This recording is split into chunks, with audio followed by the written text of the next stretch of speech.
Hi friends, welcome back to our channel. Friends, మనకి ఈరోజు group డీకి సంబంధించి హీరింగ్ అయితే జరగడం జరిగింది కదా. సో ఫైనల్ డెసిషన్ కూడా అయితే రావడం జరిగింది. సో మనం దాని గురించి మాట్లాడుకునే ముందు వీడియో అయితే చూసేయండి. సో వీడియో చూసిన తర్వాత మనం దాని గురించి అయితే క్లియర్గా మాట్లాడుకుందాం.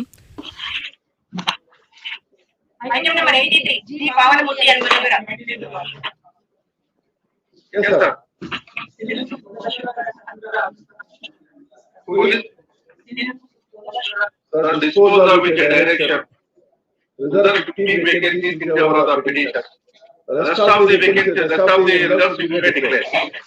According to the IE, they can't dispose of. So the petition comes for your the first response.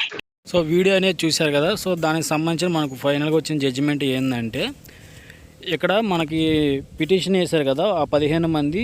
So ఆ 15 పోస్టులు అయితే వాళ్ళు హోల్డ్లో పెట్టడం అయితే జరుగుతుంది. సో ఆ 15 పోస్టులను హోల్డ్లో ఉంచి రిమైనింగ్ మామూలుగా ఓపెన్ కేటగిరీ కానీ సీసీఐ కేటగిరీ కానీ మీ యొక్క ఫర్దర్ ప్రాసెస్ అనేది వాళ్ళు కంటిన్యూ చేయమని చెప్పేశారు.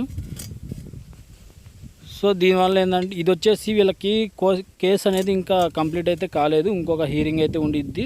సో దానికోసమే వీళ్ళు ఆ 15 మందికి 15 పోస్టులు అయితే హోల్డ్లో పెట్టమన్నారు. అట్టని చెప్పేసి వాళ్ళకి పోస్ట్ కన్ఫర్మ్ అని కాదు, లాస్ట్ ఫైనల్గా వచ్చిన జడ్జిమెంట్ని బట్టి వాళ్ళకి పోస్టింగ్ అనేది ఉంటుంది. సో దానికోసమే 15 పోస్టులు అనేవి హోల్డ్లో పెట్టమన్నారు.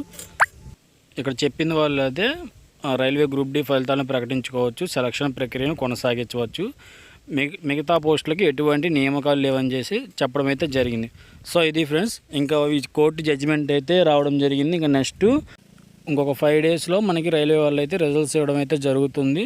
సో 5 డేస్ కానీ 1 వీక్లో కానీ రిజల్ట్స్ వచ్చేస్తాయి. సో రిజల్ట్స్ స్కోర్ కార్డ్స్ వచ్చిన తర్వాత మనం మళ్ళీ వీడియో అయితే చేసుకుందాం.